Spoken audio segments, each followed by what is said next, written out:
சேக்கிழார் பெருமான் அவையடக்கம் சொல்லும்போது சொல்லுகிறார், அளவிலாத அடியார் பெருமை கூறுகேன். எது? இந்த அடியார்கள் அளவில்லாதவர்கள்.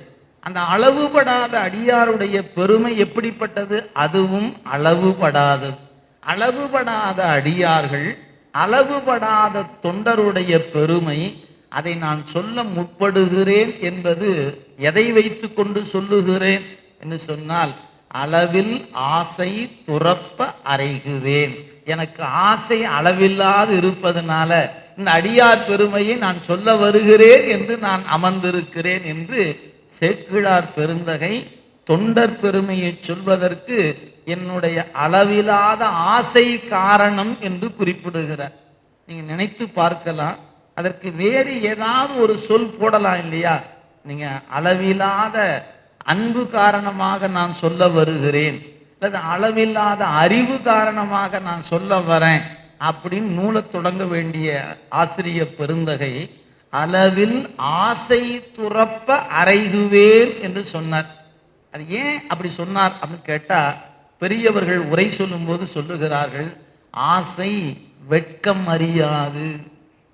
எனவே ஒரு வரலாறு தெரிகிறது, நாயன்மார்கள் முன் நிற்கிறார்கள், அவங்க பெருமை நம் சொல்லில் அடங்காது என்று தெரிந்தும் நான் அவர்களை சொல்ல வருகிறேன் என்று சொன்னால் இது அறிவுடைய செயல் அல்லவே என்று தோணுகிற பொழுது, ஆம் எனக்கு தெரியும் அவர்களை பற்றி என்னால் சொல்ல இயலாது என்பது அது அறிவு சொல்லுகிறது, ஆனாலும் ஆசை விடமாட்டேன் என்கிறது. எனவே ஆசை காரணமாக நான் சொல்லுகிறேன் என்று அவையடக்கத்தில் நம்முடைய தெய்வ சேக்கிழார் பெருந்தகை அந்த சொல்லித்தான் நூலை தொடங்குகிறார். அப்படி தொடங்குகின்ற பொழுது இந்த தொண்டர் பெருமையை என்னால் சொல்ல முடியாது என்று தெரிந்து நான் சொல்ல முற்படுவது ஆசையின் காரணமாக, அறிவு காரணமாக அல்ல. இதை ஏன் நான் இந்த இடத்துல சொல்றேன் அப்படின்னா, எத்தனையோ பெரியவர்கள், ஐயா போன்ற நிறைய சான்றோர்கள் நிரம்ப படித்திருக்கக்கூடியவங்க, நாங்கள்லாம் அந்த பெரியவர்களை வணங்கியதுனால ஆசையின் காரணமாக மேடையில் உட்கார்ந்துருக்கோம். நாங்களும் நாயன்மாரை சொல்ல வேண்டும் என்ற ஆசையின் காரணமாக உங்களிடத்தில் மேடையில் அமர்ந்திருக்கிறனை ஒழிய, என்னை விட கற்றறிந்த பெருமக்கள் பலரும் இந்த அவைக்குள் அமர்ந்திருப்பீர்கள். அது எதை போன்றது? சொல்லப்படுகிறவன் நான் சிறியவனாக இருந்தாலும் சொல்லப்படுகிற பொருள் உயர்ந்த பொருள் என்பதனால நீங்கள்லாம் கேட்டுக்கொள்வீர்கள் என்றதுனால உட்கார்ந்து இருக்கிறேன். இதுதான் என்னுடைய சூழல்.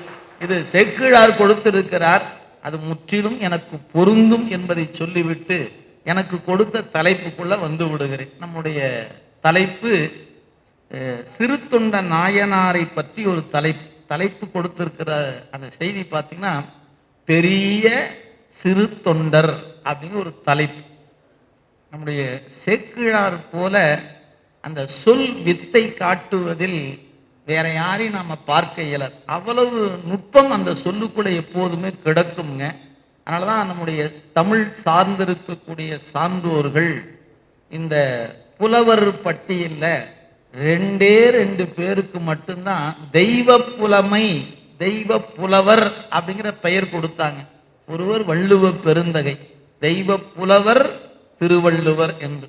நம்முடைய சைவ சித்தாந்த சாத்திர நூல்ல ஒரு நூல் நெஞ்சு விடு தூதுன்னு ஒரு நூல் இருக்கிறது, உமாபதி சிவனார் அருளிய நூல். அந்த நூல் அவர் குறிப்பிடுகிறார், தெய்வ புலமை திருவள்ளுவர் உரைத்த மெய் வைத்த சொல்லை விரும்பாமல். தெய்வ புலமை திருவள்ளுவர் அப்படின்னு சொல்லும் போது இவரை சொல்லும் போது தெய்வ புலமை நம்முடைய வள்ளுவ பெருந்தகை சொல்லும் போது அந்த சொல் அங்க பயன்பட, தெய்வ புலமை திருவள்ளுவர் சொன்ன சொல்லை விரும்பாமல் என்று வள்ளுவரை உயர்த்தி காட்டியிருப்பார். அந்த வகையில் அறநூலை தந்திருக்கிற தெய்வ சேக்கிழார் பெருந்தகையும் அந்த அடிப்படையில தெய்வ புலவர் என்று போற்றப்பெறுகிற பெருமைக்குரியவராக அமைந்திருக்கிறார். எனவே தமிழகத்தில் 2 புலவர்களுக்கு மட்டும்தான் தெய்வ புலவர் என்கின்ற அடை இருக்கிறது. அதுல சேக்கிழார் பெருந்தகையும் ஒருவர் என்பதை நாம் சிந்திக்கும் போது இந்த தலைப்பு பெரிய சிறு தொண்டர் அப்படிங்கிற தலைப்பாக இருக்கிறது. இதை நம்ம புரிந்து கொள்வதற்கு முன்பாக ஒரு செய்தி ஒன்று சொல்லணும். திருஞான சம்பந்த பெருந்தகையை நம்முடைய சேக்கிழார் பெருந்தகை அவரது திருவாக்கல போற்றுகிற பொழுதும் அதே போல சண்டேச நாயனார், 63 ஒருவராகிய சண்டேச நாயனார், இந்த 2 பெருமக்களை அந்த நூலில் போற்றுகிற பொழுது சேக்கிழார் பெருந்தகை சொல்வார், சிறிய பெருந்தகையார். சிறிய பெருந்தகையார் என்று 2 பெருமக்களை குறிப்பிடுகிறார். இங்க சிறு தொண்ட நாயனாரை குறிப்பிடுகிற பொழுது பெரிய சிறு தொண்டர் என்று குறிப்பிடுகிறார். இது என்ன வியப்பு அப்படின்னா, ஞானசம்பந்த பெருந்தகை 3 வயது உடையவர். அவர் இறை ஞானம் பெற்ற பொழுது வயது 3. 16 வயதுல இறைவனோடு கலந்து விடுகிற பெருமை பெற்றவர். அவரை சொல்லுகிற பொழுது அவர் தோற்றத்தில் சிறியவர், அறிவில் மிகப்பெரியவர். எனவே சிறிய பெருந்தகையார் என்று அவர் குறித்தார். அதே போல நம்முடைய சண்டேச நாயனார் என போற்றப் பெறுபவர், அவருடைய இயற்பெயர் விசார சருமனார் என்று பெயர். செங்கலூர் என்று திருப்பனந்தாளுக்கு பக்கத்தில் அந்த தலம் இருக்கிறது. அந்த தலத்தில் அவதரித்த அவரை சொல்லுகிற பொழுதும் சிறிய பெருந்தகை என்று குறிப்பிட்ட 7 வயது இருக்கிற பொழுது இறை ஞானத்தை பெற்று சண்டீசர் என்கிற பதம் பெற்றவர் விசார சருமனார் என்று சொல்லப்பெறுகின்ற பெரியவர். எனவே இந்த இருவரும் தோற்றத்தால் சிறியவர்கள், அறிவால் மிகப்பெரியவர்கள் என்பதனால அவங்களை குறிக்கின்ற பொழுது சிறிய பெருந்தகையார் என்று குறித்த சேக்கிழார் பெருந்தகை நம்முடைய சிறு தொண்ட நாயனார் என சொல்லப்பெறுகிற போற்றப்பெறுகிற இவரை குறிக்கின்ற பொழுது பெரிய சிறு தொண்டர் அப்படின்னார். என்ன ஒரு வியப்பு இருக்கிறது! இதை எங்க சொல்லுகிறார் என்பதை நாம் பார்க்க போறோம். இந்த சொல்லில் என்ன வியப்பு என்றால், இவர் தோற்றத்தில் மிகப்பெரியவர்.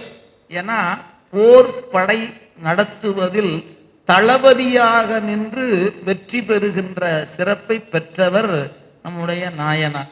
எனவே தோற்றம் குறைந்தபட்சம் 6 அடிக்கு மேல இருப்பவர். ஆனா அவருக்கு பேரு சிறு தொண்டர் என்று பெயர். தோற்றத்தில் பெரியவர், பணிவதில் அவர் எப்படிப்பட்டவர்?